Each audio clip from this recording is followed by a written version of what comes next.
All right, Vincent, you ready for the hot seat again? Let's try that. Yeah. My man, how are you? Good, and you? Yeah? Back in South Texas. Oh, where are you going next? Because you guys are pretty busy coming up. Yeah, I'm going to Europe. I'm going to Rome next week. You know, I was looking forward to it on the after seeing the post, and then I was talking with Mike the other day, and he said the weather might be tougher in Rome this time of year than South Texas this time of year. Yeah, it's going to be warm. Let's put it this way. Yeah. But I mean, it's going to be great. You know, we have 3 events, so that's going to be good. We have a Women World Championship, the Women Double. That's all of the team haven't been announced yet, and we have the Wheelchair Open with 16 players. So that's going to be good. Cool. At first I thought, because I love the announcements, by the way, like the different player combinations, but then after talking with some players out there in Dubuque, I heard that like you guys are the ones that are matching up players, Yeah. so like it's kind of a surprise on both ends. I mean, To an extent. Yeah, to an extent. It's like, you know, it's not like we trap the player to play with someone and anything Sure, yeah, like that. yeah. But yeah, since it's a showdown, we made the team, you know, pairing, some interesting pairing and some pairing that people are expecting a little more, you know, the Filipino and stuff like that. But there's some interesting Yeah, pairing. you can't split up the Filipino, that's for sure. And you know, it's funny, like the more that I'm seeing these announcements, the more that like, I start, you know me, man, I think about favorites and who's got chances and all these things whenever we're talking about events, and like you legit can go through and find, you know, a dozen plus teams that can win the event if you're just looking from like a quality of player standpoint. Yeah, and we've seen before that double, you know, it's not, number 1 and number 2 in the world might not go far either, you know. Saw that with Rita and Federer out there. exactly. What was it, in St. Louis? No, it was in Austria. Austria, yeah. Chu and Ghost in Austria. Yeah. So interesting. Has there been any pushback when you're telling some of those players? Like, be honest with me.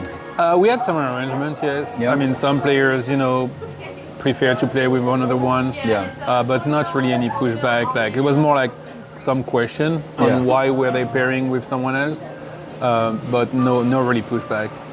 Yeah, it seems like you guys are doing a lot of different things, but like giving players more opportunity, and it's cool, man. I mean, and like I've mentioned plenty of times, it allows for like a different format and just a different combination where like you never know what's going to happen, and what you may think is going to be, you know, go deep may not be, and then you end up with some teams like what was it in St. Louis when you had Seau and Victor go deep, and then of course Bergman and Fu who like had never probably didn't speak a word to each other leading into the event. You know? They're partner again Are they? in Vietnam. Oh, because he qualified for the. Has that been announced? That pairing again? No, That's pretty I'm just sick, though. announcing it Yeah, right there now. we go. How They're are on you, the man? list to play. Yeah, they were in the play finals, together, man. and yeah. Were you? Well, it's funny because Bergman, I don't think has traveled international for an event in forever. 10, it seems 15 like. years, yeah. Now you got him out there playing the doubles and the men's world championship, which is cool. And that's going to be. I know you got Rome first, and then from Rome, what's the difference between there and Vietnam? What is the difference? You mean in Like tournaments? time-wise? Oh, time-wise. No, we go to Vietnam mid of September 19. I think it's the start of the tournament. So we have some time between, because you know there is that. There's some other tournaments in the middle. Yeah. There's the China Open before Vietnam. So you know, with the calendar of every promoters, we. Oh, so there'll already be a lot of players in there will already be on There's that the side of China the world. Open before that. There's Vietnam. We have Bali just after that. Indonesia, and after that we go back to the U.S. for San Antonio and Jacksonville. How has it been in terms of like location-wise? Is that something that you guys are putting an emphasis on first, or like how does that process work from the promotion side? Because you guys have landed some pretty like, and I say this all relative, right? Because St. Louis, San Antonio, Rome, Vietnam, was it? It's Ho Chi Minh, which is the capital of Vietnam, right? So it's like they're pretty big central areas across the globe. Like, are you focusing on the place first and then working backwards, or how does that work when you're like looking out for new cities? Well, of course, we are looking at the schedule and where the players are, also with other events. Relative right? to other tournaments. Relative to the tournaments. After that, sometime you cannot accommodate. Because you know the venues, like I explained before, for pool tournaments, when you need 10 to 12 days of space, that's not easy to find in those venues that are big venue, right? Yeah. So we look at that, and now we have some, you know, Vegas is there. Everybody knows Vegas is in February. The Southeast Asia is pretty much there because the China Open is always in the same time. So we we match with that. And now we have the US dates for the next 3 years. So San Antonio is going to be end of November, Jacksonville in December. I think St. Louis is moving a little bit, but by 1 month, and that's just because of the hotel, accommodation. Yeah, but it's still pretty great though. I mean, and I'm sure players are appreciating it because it's like they can get, not just the play side of things and multiple chances to cash, but then they can also enjoy life outside of being in the pool venue. Yep. Yeah, so which is always awesome. So how in Rome you guys have wheelchair plus 2 women's events? Yes. Yeah. How great has it been in as far as from the wheelie side of things and getting them to start having more Pro Billiard Series options on y'all's calendar? I mean, we are starting. The goal is really to try to have more. The limitation is also the number of stops we have and the tournaments we do at each stop. Yeah. So we are trying to see for next year, 2027, 28, to do maybe more specific event. Like, Rome is mostly a women event, so we'll see what we can do. And adding the, para sports, because there is the wheelchair, but there is also the people with handicap who are not wheelchairs. There is 2 divisions that we need to I didn't realize incorporate. That. Yeah, there is the wheelchair and there's also the para, I don't know, person with disability, I think. Sure. So, hands or arms. So there's 2 divisions in the para sports. Right now we start with wheelchair, but the goal is to have more, and they deserve to be having tournaments. What's been the feedback like from those players for you guys doing more things for them? Pretty good. We started with 16 and it was the same. It filled up really fast. Yeah. Unfortunately, we cannot open the field because of the number of tables and the time at the hotel and all of that. So that's a good sign for us, because there's people coming from Asia, people coming from the US. So, I was more expecting more like a European crowd for maybe a first event, but no, it's people from all around the world. So that's also proof that they want to play. They are ready to invest to play. So that's there's not a lot of sign. options for them. No, there is more option in Chinese 8-ball maybe, but not in pool, and that's why we need to change. So, and we also need to push. We have the World Junior coming, so we need to push also the junior side and all of that. So, working on all of that. Speaking of juniors, they're finishing up in Europe. They just finished up here in the States as well. How excited are you to be hosting 2 World Championships for juniors later this year in San Antonio? Yeah, that's going to be exciting. I mean, I was with you in Dubuque. Yeah. I think the level of play is more than people expect from the juniors. Yeah. I think just because we don't see them all year. Sure. They're in school. Some people are like, they don't travel that much because of school. Some are homeschooled, so they can travel more. But I was actually impressed by the level in the US because we don't see them. In Europe, you see a little more of them because of the Euro Tour. They can travel a little more. I think you just expect a certain standard from the Europeans. Yeah. And I mean, even though I may not know every junior player out of Europe, just from a level of play, if I see a European flag next to him, I'm like, okay, I know that kid can play. If he's going to be there, I know he can hit the ball pretty good. Yeah, I mean, it's the same, right? We're in the US, so we see some of the top players that travel, juniors, right? But we don't see the rest of them, and I was actually impressed. So it's going to be interesting because that's also the first time we do 2 World Championships for juniors. So they are going to have, 2 chances to go after a World Champion, the title. So that's going to be good because, it was tough for the juniors to travel around the world and having one shot. Sure. All the eggs in that one basket. Exactly. So, you play all year, you qualify, and after that you travel and you have one shot. That was kind of tough. So, did you give any thought to splitting it up? Because I know you have the 9 and 10 being played in San Antonio, but if I'm thinking of it, I mean, well, it's twofold, right? So from the parent side of things, I love that you get 2 chances in the same event. But from the promoter side of things, I may think, I may want one on one part of the year and one on the other part of the year. Yeah. So one thing you need to keep in mind for the junior, there is no payout. So it's also, it's an expense. Sure. That you have the world title, but there is no payout because it's junior tournaments, right? So that's why we put them at the same location, because if not, that add travel, and it's also hard to find time where those junior can travel out of school, exactly. So that's one of the reasons we decided to put them at the same time. What was the kids here in the States saying whenever they saw you in Dubuque, as far as being excited to go out there in San Antonio later on this year?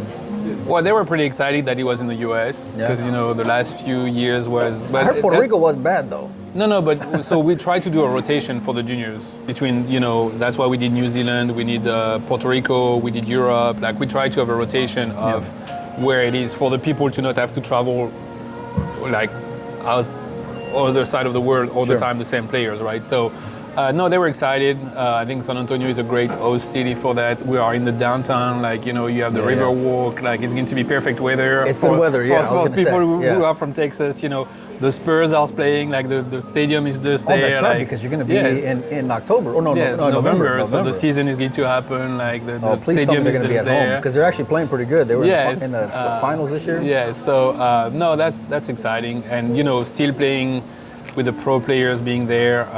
So that's going to be great to watch. You mentioned earlier as far as like signups and things like that, and as I was watching social media, I noticed in Vietnam you guys have a mixed doubles, but you started off with 32, opened it up to 48. Give me some what's the issue? So, not issue there. What's the plus there? So we opened at 9 a.m. and by 9:28 we had 32 teams sign up. Was that a surprise to you? Yes, it was a surprise. And we gather with the team and we're like, can we make, because it's also the schedule. We have a world championship that we cannot, we don't want to put too much. So men's world 10 ball. We have the men's world 10 ball and we have the women open 9 ball. But the men world championship is the priority for the players, right? So we're like, can we make it happen with 48 teams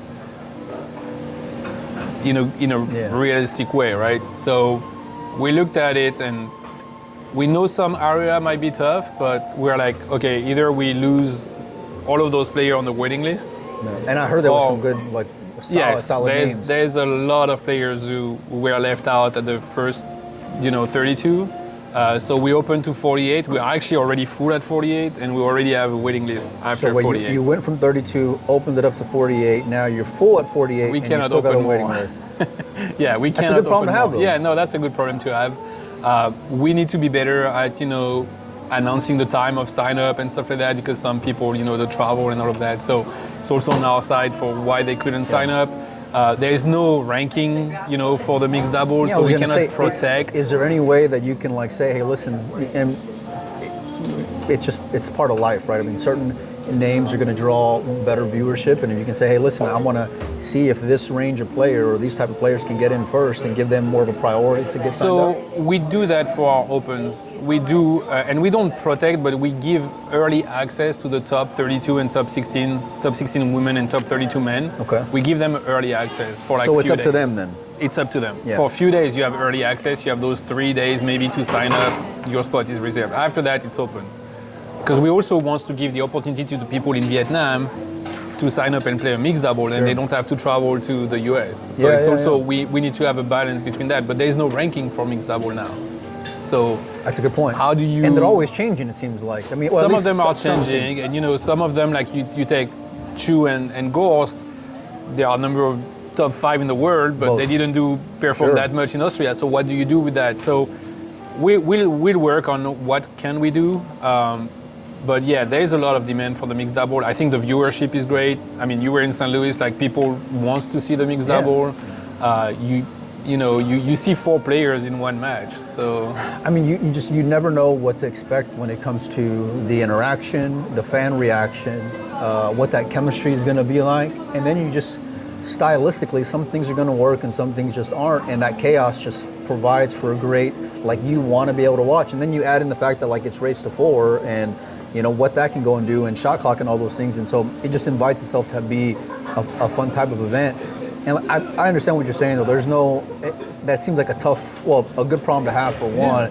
Have you thought about making, let's say, a mixed doubles more of a premium event, given that reaction out there? Well, we always look at our data, right? So right now, we are not going to change for the end of the year, but looking at data and looking at how the people react, how now the player react.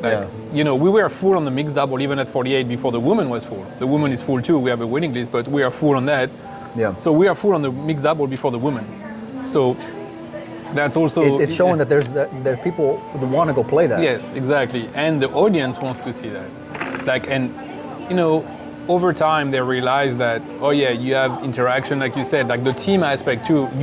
The players don't play only for themselves. Yeah. And you could see that with Justin and Fu. Like, I never saw the American audience like embracing a Chinese player like they did in St. Louis. Ever. I mean, it was the craziest thing. Like, she was taking selfies She was with people. high-fiving people. Exactly. After the end of the match, she was like taking selfies and stuff like that. That was great to see. But you could see on the table, she also felt the pressure of playing with Justin in St. Louis. But the shot she made with that pressure, like that was impressive, right? It makes you like if you're just like just show up to the event and don't really watch pool, it makes you at least have an opportunity to fall in love with it because of stuff like that. Yeah, you know, we have the mixed double, and we're also going to have the men world championship double in Indonesia. So we have a men double world championship coming. So that's going to be by country then? Yes, this one is by country because it's a world championship. So help me out here. So you got Rome is coming up here pretty soon. Then you got in September you have Vietnam, Ho Chi Minh City for that event, which we were just talking about. And then how far after is Indonesia? So we have 1 day between those two events, but we are finishing the final of the World 10 Ball, and the first day of Bali we start with the women. So we give some, you know, leeway for them to go. I think we have a mixed double the last round of the day. But yeah, so it's a short travel. It's only 3-hour flight right from Ho Chi Minh and Indonesia. So that's going to be interesting. But we have 2 world championships in Indonesia too. We have the women world 9 ball and the men's double. And the men's double. When are you going to start announcing teams for the men's double? So because it's a world championship, it goes through the WPA. The WPA invite the country, and after that they give us the team. So it's a different process than just to sign up for an open. Were you surprised, like going back to the mixed doubles, were you surprised at like seeing the metrics and seeing the excitement from fans and seeing people in the crowds and all those things? I mean, I always like the team aspect. Yeah. I know we're an individual sport, but we know that the team aspect brings some more. And even on the playing area, there is more life when you have those doubles. I agree with you. You see that. I know what you mean. So I'm not that surprised. I think the players start seeing it though. They start understanding why we are doing that and why the double is important, and they start to enjoy it. Is it? Help me out here, because last time I talked to you, you mentioned Rome's going to be a race to 3. Race to 3 for the doubles. For the doubles. So is that something for the mixed doubles that's going to continue as well? So, like I explained, like with the showdown, it's easier for us to do some R&D on the concept and the races and the shot clock, like we did in Vegas with the turbo. So we are not going to change directly on an open. But when we opened to 48 in Vietnam, we had that question, like, should we go to race to 3? Because time is always going to be of concern. Yes. And especially when you have, not for nothing, but when you have world championships that need to be respected in time and schedule and all those things, it's like you have to consider it. So we made the decision to not change for Vietnam because we don't have the data of Rome yet. Okay. And because of the people who sign up, and that was kind of like they sign up knowing it was a race to 4. Sure. So we stay like that. But it'll at least be up for discussion following the event. Yeah. We need, we finished the season, we have the data, we have the data of the turbo at the beginning of the year. The turbo is tough because we need to have a shot clock person on every table. So it's something different that's tougher to do. But you had 16 teams for that event, right? Is that what it was? I think it was 8 teams, and it was also only on 2 tables, 2 TV tables. So more manageable. Yes, more manageable. That's something we can keep for excitement and more like a showdown. Because like you said, you have to have somebody sitting there at all times being able to manage during that match. Yeah, so it's a different one. Now, shortening the race, we'll see after, Rome. Yeah.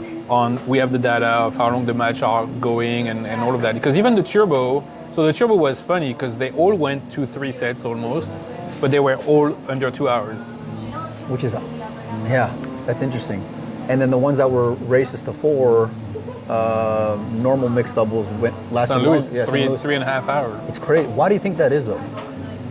I think the pressure on the player, maybe sometimes they take more time because they have the pressure of their partner playing after them and stuff like that, but it's a weird one. So I had Kelly on the show yesterday, and she was talking about her involvement with the WPA Players Commission. How involved are players like Kelly or the WPA Players Commission when you start discussing potential changes like that? I mean, we spoke with them. I actually spoke with Kelly and Alex, who are part of the commission too in St. Louis, when we saw those matches going that long.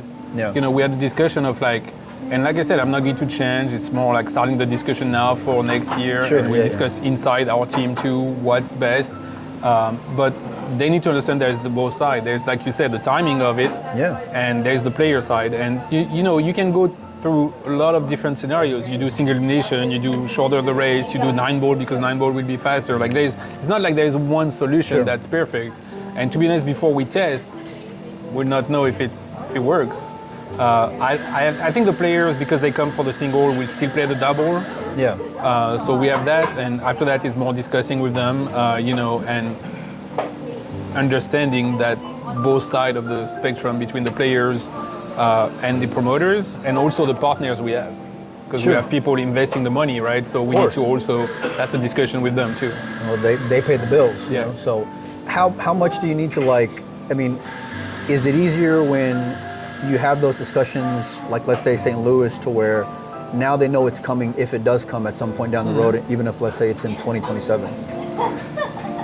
I mean, you have a discussion. I told them, you know, I'm pretty, you know, we have open discussion with those players, especially the player we know for a long time. And, you know, we also, now we are testing. We are testing on the women double where it's a showdown, everybody gets paid to show up. So it's also different that if you, if we had changed for Vietnam when people have signed up for a different format. This one is like, we announce to the player it's going to be race to 3. I think some player didn't read it, so you know we are still going to make sure they know that before they start the doubles. But it's just like that's the part of the R&D we do. You know, we did a lot of R&D. Like the first showdown was a woman showdown. We did some junior showdown. We did the turbo. With the first mixed double was a showdown. So from those R&D events that we do. Some stuff are not going to, you know, go through. I mean, we did the Challenge of Champion that was a great idea. Making it happen in the schedule is tough. Yeah, of course. So, but now, you know, with 3 World Championships on each side, my head is running for another ideas because at the time we didn't have 2. We have only 2 world titles for the women and 3 for the men. Do you think that, like, even if you're doing R&D in, let's say, like a St. Louis type area, do you think that, like, it has the potential of being different when you're going to different markets, like Vietnam, for example, as far as, like, you know, if even though it may be the same event, like, as far as specifics, but, like, those players that sign up may be different than the players signing up over here? Yes. So I think there's also so there's the geographical and there's also the when those tournaments happen. Sure. Because we need to also be more aware of the balance between event at the end of the year and beginning of the year, and the location of where those happen. Vietnam, I think it's a destination that people wants to go. I mean, if you had 32 to 48, you know, I'd say so. And the back-to-back in Asia, or the back-to-back-to-back, because there's the China Open before the Vietnam. So, you know, the player be there. Yeah, the player are traveling for like a month and a half almost in South Asia, and they can play China, Vietnam, and Bali, basically. So, what's 27 going to look like for you guys scheduling wise? Is it going to be like similar to what 26 is? Well, I'm working on it right now. I mean, the dates for the US are set up for the next 3 years. So there is no, they're already on the WPA calendar. So Vegas, St. Louis, San Antonio, and Jacksonville. And for the end of the year. For the end of the year, yeah, Jacksonville in December. So I'm working for the other dates, you know, make sure that, like I said, the balance is there. I'm actually almost finalizing everything, but working on it. But yeah, the same number of tournaments, kind of, maybe one more. We'll see where. We have the Euro Tour still that, you know, we are pushing and we are promoting. And I'm seeing a lot of y'all stuff is like, is back to back. I mean, you guys had that event out there in Austria, and then you followed that up with Euro Tour as well immediately after, which is great for the players, you know? Yeah. Don't know if that's going to happen again next year because we might have some other opportunity in some other market because we invest already a lot in Europe. Sure. And the Euro Tour is a strong tour that's been here for 30 years. I mean, I played the Euro Tour when I was in Europe. It seems like now it's leveling up the Euro Tour with y'all's help and the added money and making more sense for players. There is few things. We added money. Now there are WPA ranking points. People don't realize that. So you get points from the European ranking, but you get points from the WPA ranking. So now you can qualify for all the World Exactly, you can qualify for all of those World Championships. I mean, I think it's a tier 2 but you still get points, So that's a great stuff for the people who don't want to travel around the world or can because they have work or stuff like that. So you still get the points, so you can qualify for World Championship. But yeah, there's other market, other area like, there's some area in Asia that we can go. So just finding the good partners and the good discussion. It seems like the players list for y'all's events has been pretty quality, throughout, even in maybe some places that I wouldn't have thought it'd be great. I mean, Vietnam is, you never know what's going to happen, but like St. Louis, for example, and the amount of players you're getting out there, and just from all the women traveling across the world, of course, how global it is for the men as well.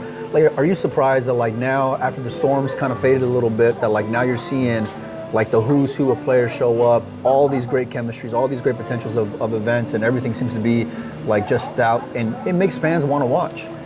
Yeah, I mean, we were focusing on what we have to do to make the tour successful, right? Like I told you about being resilient. Yeah. We're going to keep doing what we have to do to make the tour a success and grow pool.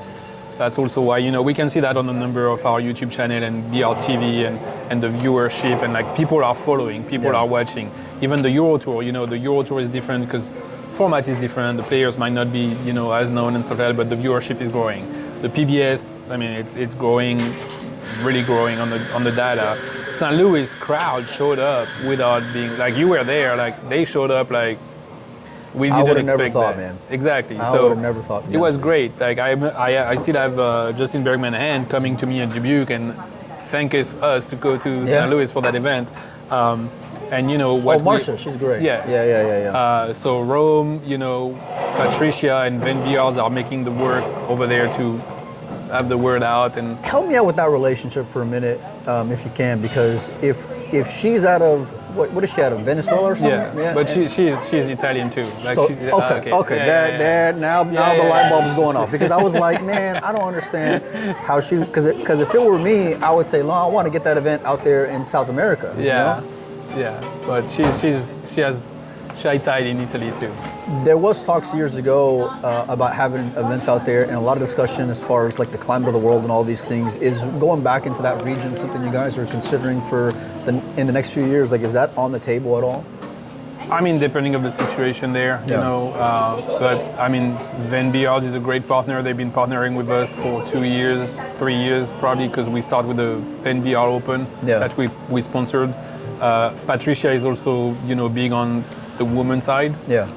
So that's why she partnered with us for the World 10 Ball, and she's big on that aspect. But I mean, nothing is closed depending of the situation and what's happening politically. Sure, yeah. But it seems like you guys are the Pro Billiard Series. Even if you have these like junior players where like they may not be unknown at the time, they play PBS. Now, as a fan, I may want to watch Euro Tours now, because I remember seeing that kid play Pro Billiard Series, and it's kind of hand in hand. And how global the sport is. There's lots of talent all over the place. We're seeing players like Gerson, amongst others, that out of South America.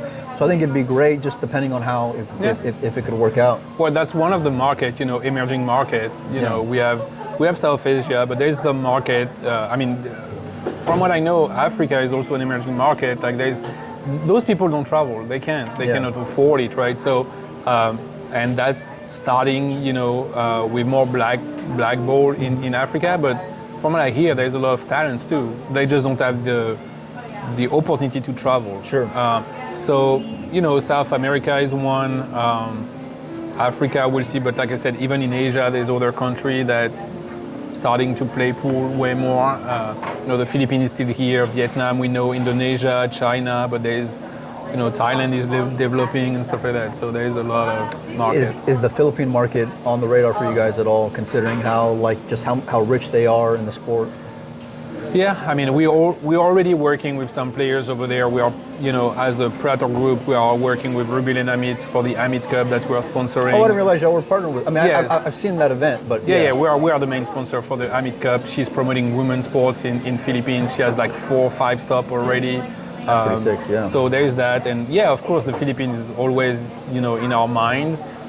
It's also depending of the opportunity, the timing, and the partner we find on site. So it's something that we are looking at, yes.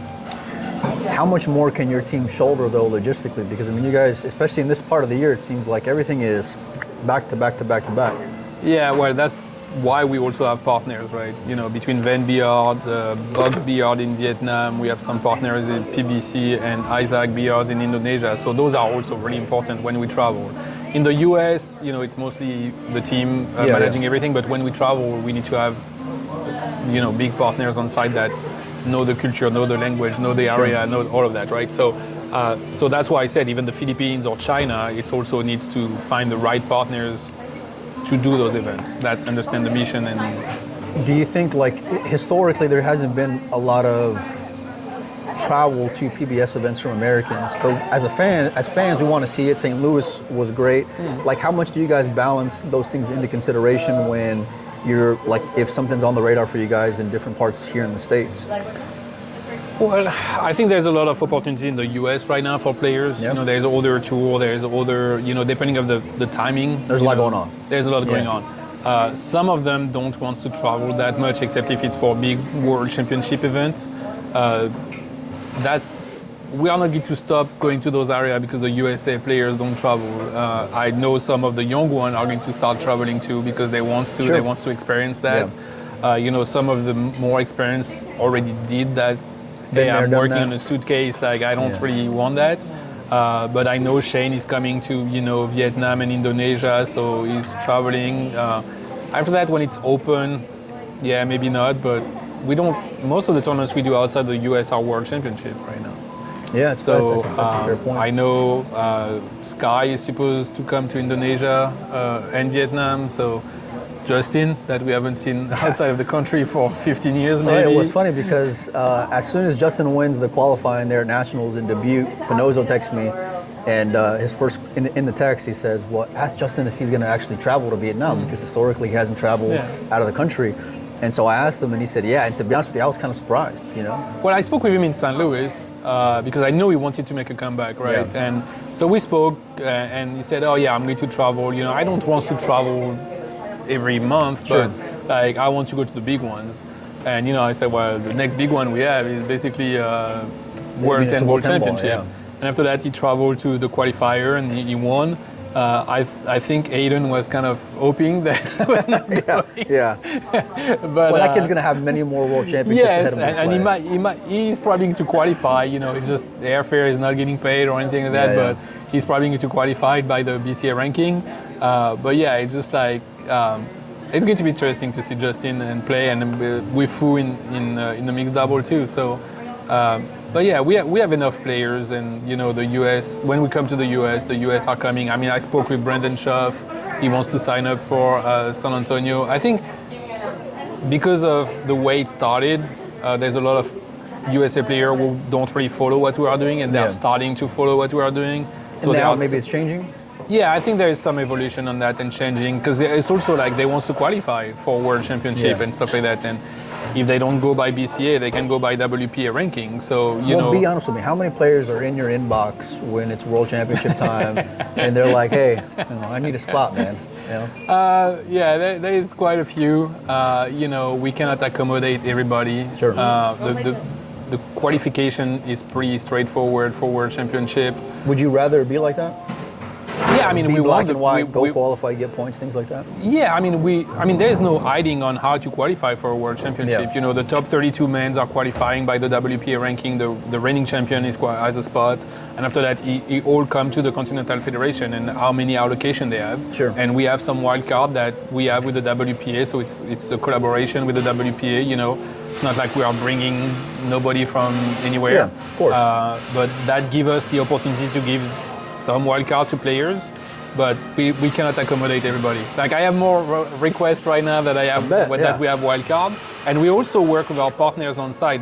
You know, it's not all a wildcard from us. It's like we give some spot to Box Billiard and stuff like that, who are partners on site, and they want to have their players there. I think that's fair, relatively speaking. I mean, you're never going to satisfy everybody for sure, but I think like if it's not rocket science, you just got to go and compete and perform, you know? Yeah, and you know, we sometimes, so the goal at some point, it's also depending where we are, where we're going, and the time we have is, last year we did a qualifier.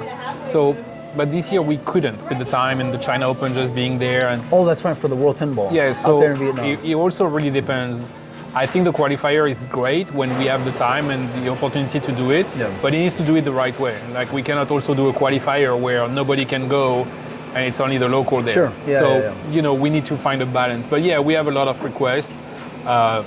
We are going to accommodate Well, you do some. have to satisfy the market, though. I mean, Yeah. like in Vietnam, not for nothing, but they're booming in terms of audience and participation. Clearly, So, I mean, I can understand like giving that side of it a fair discussion. Yeah, and it's our partners. Like Yeah, yeah. the World Championship is sponsored by Simonis, so they also have 1 or 2 spots of our wildcard. Like, because those are the people that we can make those tournaments happen because they are Yeah. supporting the tour. So we have discussion with them. It's like, hey, what is your? Because sometimes they match with our wildcard, Sure. with the Yeah, ideas yeah. we have of the players. So, but yeah, the open discussion is there. But the players, the way to qualify to World Championship haven't changed in the last 5 or 10 years, I think. So, Do you think like you're just going to start seeing more players wanting to gun for that even more than the last few years, considering you're adding like a men's double World Championship and events like that as well? so the men double is a little different because it's also the country decide the team. Yeah. We try to push for the number 1 WPA ranking players because if Sure. not, there is no interest, right? But I think with the number of tournaments that the WPA offered, because it's not only our tournament. Sure. There's the China Open, the Qatar Open, like we have the Euro Tour now that's WPA ranking. There's way more opportunity for those players to also have WPA ranking points. Sure. After that is how they manage their calendar with other promoters, with the tournaments that the WPA offer, the Chinese 8-ball that is the different ranking that the pool. Like, Yeah. So it's also a management from those players that what direction they want to go. We saw an event out there in China recently. Wu gets 1.5 million. Is going and putting an event out there in China something you guys are considering, especially with how booming that market seems to be? I mean, yes, we've been trying for a few years, never aligned with the calendar or other event over there, because there's a lot of events that also are not, that we don't see, but they are happening, Yeah. especially on the Chinese 8-ball side. But our goal, yes, at some point is to bring a pool tournaments in China, because it used to be the mecca for women 9-ball, and Sure, yeah. they still have the China Open. That's great. But yeah, China is one of our target for. I mean, and clearly they got just a monster depth of players that can go out there and compete as well. Yeah, for sure. I mean, they can. Yes. How is that American pool market, if any, out there? I know we see a lot of Chinese 8-ball. I know we're seeing more of Duya events out there with the 9-ball. Like, how is, if any, I mean, outside of the China Open, is there anything going on out there on the American pool table? There is some. I mean, I was speaking with some Chinese women player, and they were playing a 9-ball event over there. So there is some that we, like I said, we don't really see. It's really blocked in China, or you need to be on WeChat to be able to Sure. see and stuff like that. But there's still some pool. I've dealt with those issues before, for sure. Yeah. There's still some American pool being played over there, and I think there's a demand. I think it's also because the market was mostly Chinese 8-ball for a long time. I think bringing back some pool tournaments would be great, and maybe some matching event too. We'll see. How do you balance on the promoter side from, obviously you want to grow the number of events, you have a good like portfolio of world championships and open events, but like how do you balance where financially I could grow, let's say, the 10-ball pot more or the 9-ball pot more versus, but I can also put on another event later on in the year. How are you balancing those kind of financial decisions when you're considering putting on more events versus being able to pump up your existing ones?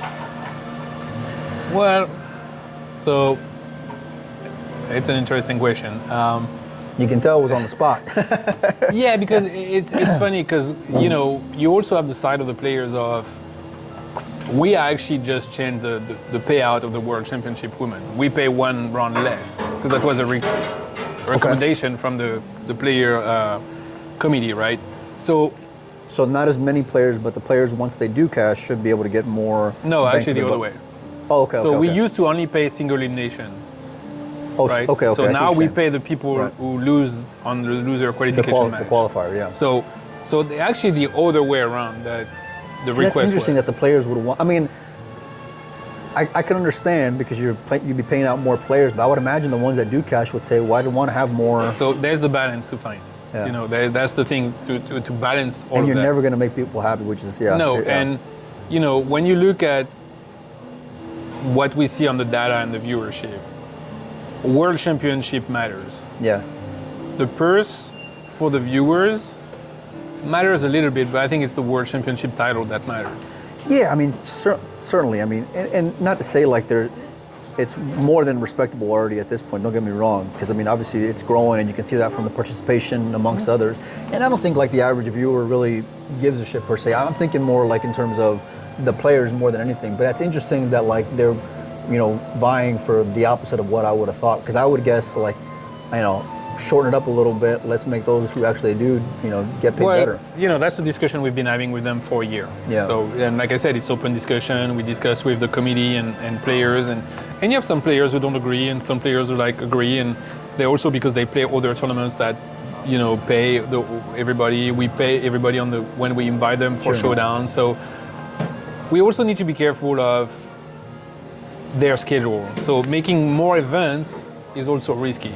Because, you know, at one point you're like... Especially with the way things are right now. Yeah, so, you know, travel is getting more expensive, and they need to manage their year between practicing, recharging their battery for the next tournament, you know, stuff like that. And that's why we see some player not playing some tournaments during the year to focus on the next one. I mean, we had that in Austria. Austria, we see some women didn't show up because they wanted to prioritize the Women World 8 Ball that's happening right now, and then the 10 ball, and you know, that was happening right. And Austria was like yesterday. It feels like. Yeah, exactly. Yeah. It's like, well, especially when you travel around the world. Of course, I'm speaking about like Rubilin and Cheska, for example, didn't come to Austria. Yeah. And when I spoke with Ruby, she was like, yeah, you know, I rather focus, and which I understand. Exactly, that's understanding, because they are athletes that they need to, you know, peak practicing, peak performance for the tournaments, recharging, and all of that. So.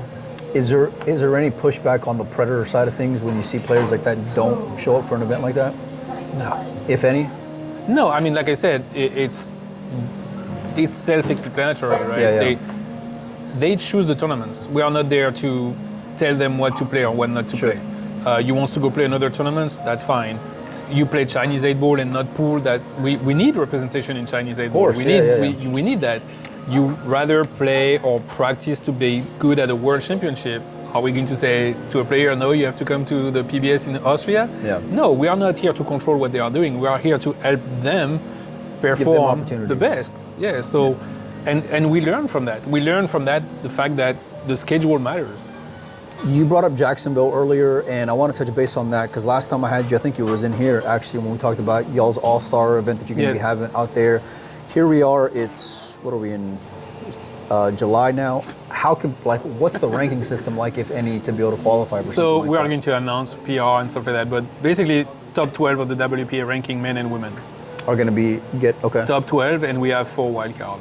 Okay, so then they're already out there for people to be able to see, because it's on, And we are going to start announcing, because the ranking is going to stop after Indonesia. So when the WPA ranking is going to be Vietnam and then Indonesia. Yeah. So when the WPA ranking is going to be updated after Indonesia, that's going to be the list for the Pro BRC All Star, because we need to have time for them to schedule their travel, and you know so it's 2 months before, 2.5 months before. So that gives them some time, right?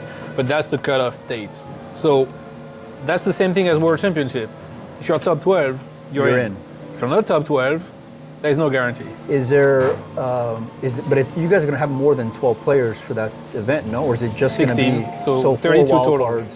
Along with that. That's a good balance. Yes, and we do a balance between single, men double, women double, mixed double. Like, we can do a lot of different tournaments. What's going to be the crown jewel event out there in Jax? We are going to have the CSI League coming this year. Oh, that'll be great. So we are partnered with CSI. They are coming to Jacksonville. But I mean, in terms of so let's say in Rome, it's the Women's World Championship. In Vietnam, it's the Men's World 10 Ball. PBS All-Star. That's going to be the one that's the main one. Is there also going to be an open event? Nope. So just that event's going to be happening? Yes. Because we want, you know, what's happening right now, they play all year our event, PBS, and other WPA event, but they don't qualify to nothing at the end. Right? And it'll be men's and women's, though. So you'll have at least those two. Top 16, top 12 men, top 12 women. In their own. 32 players because we have 4 wild cards. 32 players. We do single, men double, women double, mixed double, and we have some other idea of also how the teams are going to be done. That's some interesting ideas I to. want to hear more on that. Well, we are working we are working the final. How is that going to work? Is that going to be single elimination? Is that going to be, round robin and stuff like that? Depending, and that's where we can also play with those R&D stuff. Sure. Because they're all going to be paid. Yeah. It's the final tournaments of the year. They qualified all year. They play a WPA ranking event all year to play there. We also want to include the crowd and maybe have some, pro-am or like some fun with the audience that's going to be there. You got a lot of options with having the league along with it. Yes, and we also want to take care of the players. There's only 32, but the top 32 in the world. Sure. So we want that experience for them to also be different than an open or something like that. What is 20 like? When do you want to have the calendar out for y'all's events for 27? I'm aiming for end of August, beginning of September, just like last year. So right around the corner. Yeah. Then that's pretty good. Yeah. Would there be any once you have it out? Is there any openness to adding additional events, or is that going to be locked in? Never going to say no to an opportunity coming. But the goal for that is also for the player to be able to see that, okay, 2027 looks like that, and I can plan. Yeah. If we need to add, or if there is an opportunity to add somewhere, we'll announce before. Also it needs to be doable the right way and not just a pop-up event. And those are also only the PBS event. We are also sponsoring a lot of events as Predator Group, right? We are sponsoring the Texas Open that's coming after end of August or beginning of September. We just sponsored the Jakarta Open in July. We are sponsoring some tour even in Texas. So there's also all of those events. And there's a lot of them going yes. on, yeah. I can So, imagine. but yeah, the goal is to have the big stuff out by end of August, beginning of September. And after that, depending on opportunities, we can always add. But what would be the message to the players from the PBS as far as as a thank you or whatever for how 2026 and even 2025 have gone? If you can talk to them all. I know you guys have, pre-event stuff and. Yeah, it's just we are here to grow the sports. That's the message. Every kind of game, all players, juniors, women, men, para sports, all of that. So that's the message, and our mission is that, it's a lot of tournaments, a lot of energy, a lot of money, but the goal is to grow the sports. I've been in the pool industry for 25 years. I love that game more than most of people can imagine, right? I have a pool table at home. I dream pool. I live pool. Morning, noon, and night. My kids are on the pool table, stuff like that. So, but that's bringing more people loving the game that we play. Because that's what matters. You can have a sport if you don't have the audience watching you, if you don't have, the partners there also helping that and see the vision and the mission of that. That's what matters. Did you think 10 years ago we'd be in this kind of position as a sport? And I know it's not the most ideal situation, but there's a lot going on. It's a lot of growth. It's a lot of opportunity for pro players. Yeah, I will say no, but I'm glad we are. Yeah. And it's funny because people say, there is no money in pool. I don't agree. There's a lot of different sports where there is less money. We are not in tennis money yet or, stuff like that, but we never know if we don't try and if we don't invest and if we don't change stuff. Because, when we arrived with the format, we're I know. crucified, right? So I don't know who was talking shit about the format when it was coming out. But if there is no change moving forward, like basketball, let's speak about basketball. They didn't have three-point line before, and when the three-point line arrived, the old schooler was like, "Oh, that's not going to work." And look at the game now. It's mostly shooting three-pointer. So especially the change, in this era. Yes, but the change, we need to evolve and change to make that happen. Well, I know there was a lot of pushback then, for myself included, but I think you guys have found a pretty good recipe when it comes to that, especially just considering the shootout in and of itself, because I was thinking about, or I saw a post about Darren's 2012 World 10 Ball Championship, and that match was crazy, but it's and as much as I enjoyed that match and was on the edge of my seat, it's nothing like seeing like Seau and Christina in a shootout for a world title. And they may not love it, they may love it, I don't know. Oh, I mean, I've talked to them, but it's like the crowds there, the viewership seems to be growing, the excitement. And I even said this the other day, it's like going back and reflecting on the first year at the Rio when the shootout was announced and just it being standing room only, and it's like it's grown from there when it comes time to do a shootout. It's intense. Every time you do change, even on yourself, when you try to change, right?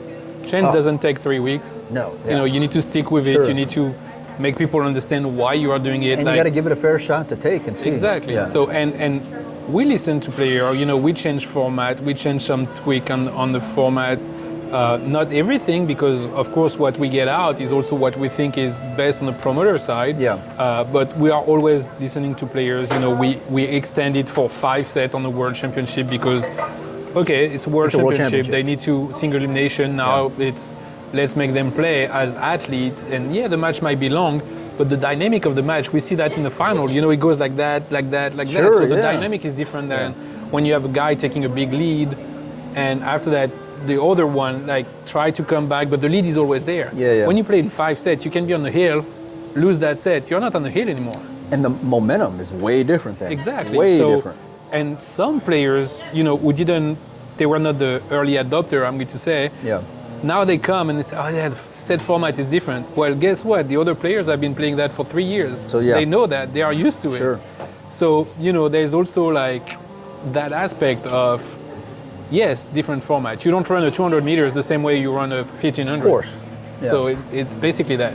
And I know you guys are still like tinkering with things here or there, having R&D on certain events when kind of like tweaking stuff, but do you feel like the foundation is there and kind of set for where you guys are going to be going forward?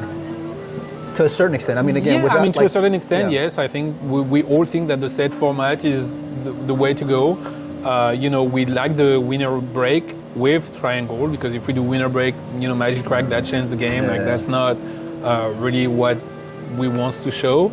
And I'm not saying there's no space for that in the pool world. Like I said, you can play different game, different, you know, we promote one pocket, we promote bank pool, and that's something that I'm working on for next year too, to see where we can do a little more of that. And there's also other game that we haven't, you know, we show straight pool a little bit in Vegas, but there's so many other games. I mean, bank pool for me, if you ask me, played by the best player in the world. I know you're a big bank pool guy. Well, people may not know that, but yeah, but I mean, it's just the fact that, you know, we had that image sometime in pools, like, oh, I can do the same in the bar with my friends when they see people run out of table, right? Bank pool, like, nobody can say that. Like, you know, you have that aspect of like when you have Billy running those 11 rail, or like nobody can say, yeah, I can do that at the bar with my friends. So especially in that environment. Yeah, so when it's played by the top players, bank pool is just like, and it is the most pure game out of any of the games. There's no luck nowhere. I mean, you have to call the number of rail, the pocket, no combo, no contact. So, but we need to, for that, we need to educate the people with the game. The same as one pocket. One pocket is just not as visual and fast. And it's brutal on a schedule. Like, and I love one pocket, but like you cannot keep it in a box and still have the game be what it be. Like exactly, you have to change the game a little bit to make it doable, or you do, okay, we do a 16-man tournaments, but we know it's a 7-day tournaments for 16 men, and that's not also realistic on the promoter side. Yeah, that's tough. But yeah, there is a lot of stuff, you know. 8-ball, we do only the World Championship. Maybe we should do an open 8-ball to educate the people. Yeah, well, it seems like 8-ball, World Championships are the only time it seems like where players are playing 8-ball. Except in Europe. Yeah, for the European Championship. Yeah, and the Euro Tour. There are 2 Euro Tour this year where 8-ball. Oh, okay. Yeah. You know, speaking of 8-ball, and I'll get you out of here on this, and I don't know if I asked you this, and so I'm going to kind of put you on the spot here. You already asked me that. Did I? 2 weeks ago. Go ahead. About Did I ask you about So, you know, obviously as a promoter, you wouldn't want to see a tournament end like that, especially a World Championship. And I'm talking about that infamous last ball out there in St. Louis. Yeah, speaking about that. And any thought as far as like, or any consideration on like introducing any type of like, let's say, a replay system after the fact, or like a challenge type system? Yeah, that's going to happen in Rome. So we are going to, especially semi-final and final, we are going to let the ref go to the video replay if they need to. I also don't want, you know, with the World Cup that just happened, we also can see how detrimental the video can be.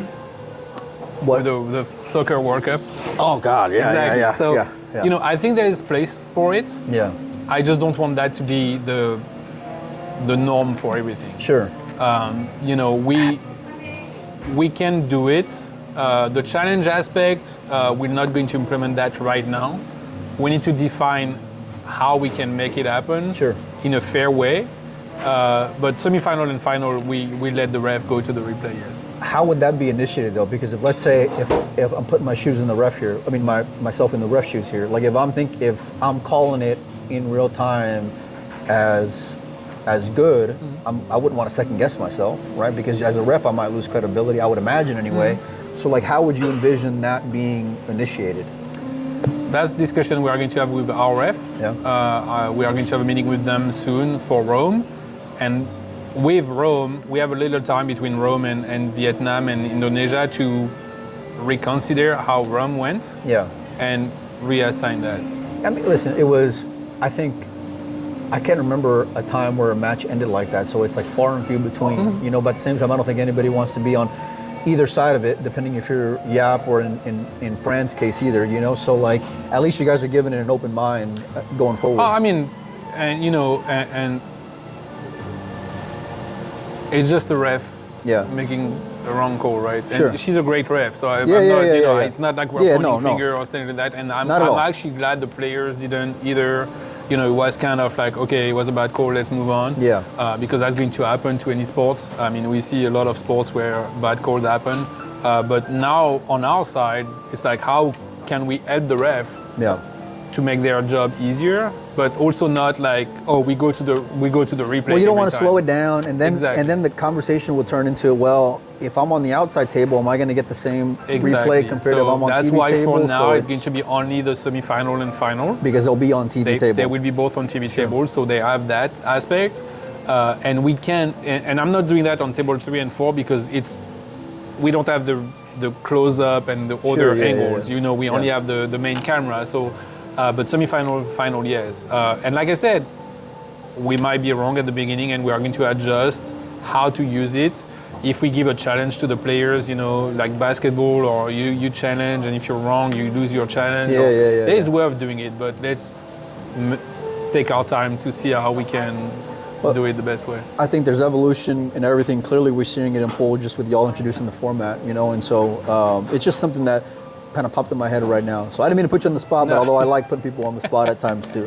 So anyway, I got to run. Yep. It's good seeing you as always, my man. And I won't see you in Rome, but I will for sure see you in San Antonio. Oh, I'll see you before that. Well, you're coming to Vietnam, right? Don't say. I wish. No, you're not coming? No.